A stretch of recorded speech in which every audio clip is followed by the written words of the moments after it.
রাধে রাধে, জয় Shriram and welcome back to my channel. তো তোমরা সবাই কেমন আছো? আশা করছি ভালো আছো। আমি খুব ভালো আছি। সো আজকে আমি আবার একটা নিউ ভিডিও নিয়ে চলে এসেছি। আজকের ভিডিওটা খুবই স্পেশাল, কারণ আজকে আমার ভাইজির জন্মদিন। সো ওর বার্থডে পার্টিতে আমি যাবো। এই ড্রেসটা পরবো, তো তাড়াতাড়ি পরে নিই, তারপরে তোমাদের সাথে কথা বলছি। চলো, তারপরে আমি রেডি হয়ে চলে এসেছি। আর আমার মা ফোন করছিল, বলছে যে তাড়াতাড়ি চলে এখানে কেক কাটিং হবে। ওর জন্য আমি ঠিকঠাকভাবে টাচ আপও দিতে পারিনি, জাস্ট জামাটা পরেছি। আর তিলক সেবা তো আগে থেকে করা ছিল, কিন্তু এখানে এসে দেখি সবাই যে যার মতো গল্প করছে। এখানে বার্থডে গার্লের দিদা, ঠাম্মি, জেঠি, আমার মা, বৌদি সবাই গল্প করছিল। আর এখানে সবাই মানে চিৎকার করছিল যে ওই তো চলে এসছে। তখন আমার সেলিব্রিটি ফিল হচ্ছিল বলে আমি এরকম পাগলা পাগলা তাল দিচ্ছিলাম।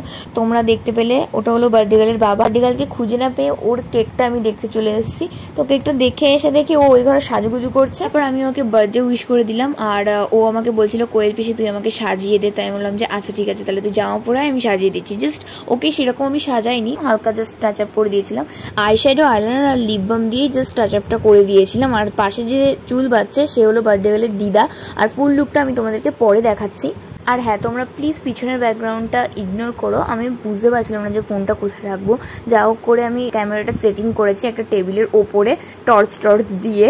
উনি ভীষণ ঢঙনি, কি আর বলবো, মানে সাজাচ্ছি আর বলবে কোয়েল পিসি একটু আয়না দেখা, কোয়েল পিসি একটু আয়না দেখা। জাস্ট ও আয়না দেখছিল, কি হয়েছিল আমি নিজেও ভুলে গেছি। এখানে আমি চুল ওকে সেটিং করে দিচ্ছিলাম। ও বলছে যে এমন সাজাস না যে পেতনির মতো লাগবে। কিন্তু হ্যাঁ, আমি যখন ফুল লুক দেখাবো তোমাদেরকে, তোমরা প্লিজ কমেন্টে বলো ওকে কি পেতনি লাগছে।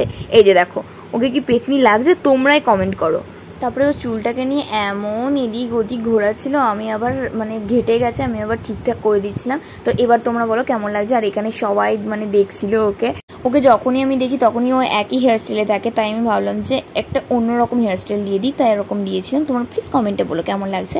আর সবাই তো বলছিল যে ভালো লাগছে।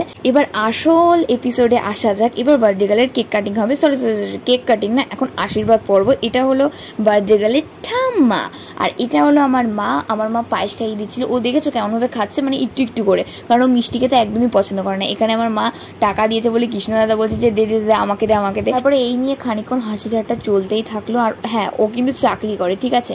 আর আমাদের মধ্যে এরকম হাসি ঠাট্টা চলতেই থাকে। আর এটা হলো ছোট ঠাম্মা, আমাদের সবার ছোট ঠাম্মা। আর হ্যাঁ, এখানে ঝামেলা চলছিল যে কে আগে আশীর্বাদ দিতে যাবে পাখিকে।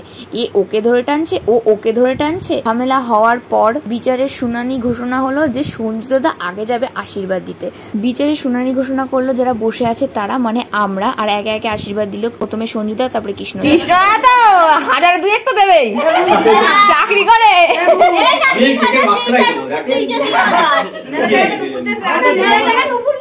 আলাদা করে দেবে না নাকি, চাকরি করে বেশি দেওয়ার কথা ওড়ালো।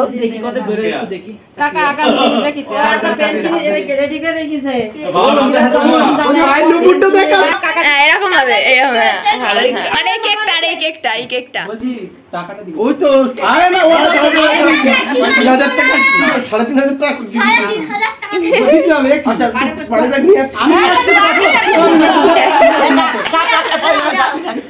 বেরোতে দাও।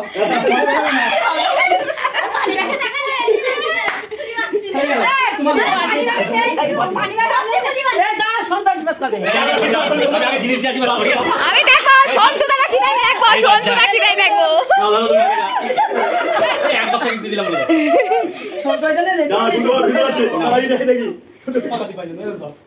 অনেক হাসি ঠাট্টা করার পর আমরা আশীর্বাদের উপর আবার ফোকাস করলাম। প্রথমে বার্থডে গার্লের বাবা আশীর্বাদ করলো, তারপরে সুদীপ দা, তারপরের পালা আসলো আমার। আমি ভাবছিলাম যে আশীর্বাদ করবো না, কারণ আমি ছোট, গুরুজনরা আশীর্বাদ করলেই হবে, এটা আমার মনে হয়। কিন্তু ওখানে সবাই বলছে যে তুইও তো পাখির পিসিমণি হোস, তাহলে তুই তো গুরুজন একদিক থেকে। তাই আমি ভাবলাম যে তাহলে ঠিক আছে, করেই দিই আশীর্বাদ। তারপরে এখানে যখন আমি ওকে পায়েস খাওয়াচ্ছিলাম তখনও বলছে আমি আর খাবো না, কারণ ও মিষ্টি জিনিস একদমই পছন্দ করে না। কিন্তু পায়েসটা মানে বেশিও মিষ্টি না, আবার কমও মিষ্টি না, একদম মিডিয়াম। ওকে যখন আমি জল খাওয়াচ্ছিলাম তখনও বলছে জলটা একটু বেশি করে দে, কারণ নাকি ওর ভীষণ জল তেষ্টা পেয়ে গেছে। তাই আমি বলছিলাম যে আচ্ছা ঠিক আছে খা। তারপর এখানে ও কেকটা বলছিলাম আমার ঠিক মাথায় নেই। তারপরে আশীর্বাদ করলো ওর মা। আশীর্বাদ পর্ব শেষ করার পর ফাইনালি কেক কাটিং এর উপরে ফোকাস করা যাচ্ছে। কেক কাটিং শেষ করার পর এখানে একে একে সবাইকে ও কেক খাইয়ে দিচ্ছিল। সবার ফার্স্টে ওর মাকে দিল, তারপরে সবাইকে দিল। আর হ্যাঁ, তোমাদেরকে প্রথমেই বলে রাখি এটা হলো এগলেস পুরো কেক। ওই জন্য আমি এটা খেতে পেরেছি। এখানে আমি একটা ছোট্ট বাইট নিয়ে নিলাম আর কেকটা খুবই ভালো ছিল। কেকের নামটা আমার ঠিক মনে নেই, সামথিং কিছু একটা হবে। আর এখানে সবাইকে কেক খাইয়ে দিচ্ছিল আর কেকের টেস্টটা ছিল পুরো কেকেরই মতো। তো যাই হোক, এখানে আমি আঙুল চাইছিলাম কিসের জন্য আমি নিজে জানি না। আর এখানটায় ও সকাল থেকে কি কি খেয়েছে ওর মুখ থেকে তোমরা শুনে নাও। হ্যাঁ, পড়ার থেকে শিক্ষক দিবস ছিল বলে হ্যাঁ, পরোটা তরকারি দিয়েছিল। তারপরে দুপুরবেলা মা ভেজ ডাল, রাইস, আলুর দম, 5 রকম ভাজা, পনির তরকারি আর মিষ্টি দই বার্থডে সেলিব্রেশন শেষ হওয়ার পর এখানে হাজির হলেন আমার ভাই। সেদিনও গিয়েছিল একটা টিচারের বাড়ি, কারণ সেদিন শিক্ষক দিবস ছিল। তারপরে আমি খেতে বসে পড়েছি আর বার্থডের মেনুতে ছিল রাইস, পনির আর দই। তারপর আমি খাওয়া দাওয়ার পর বাড়িতে চলে গিয়েছিলাম। তো আমি ততক্ষণে খেতে লাগি আর তোমরা ততক্ষণ লাইক, কমেন্ট, শেয়ার করে দিও আর ভিডিও ভালো লাগলে সাবস্ক্রাইব করে দিও। সো দেখা হচ্ছে পরের ভিডিওতে। রাধে রাধে।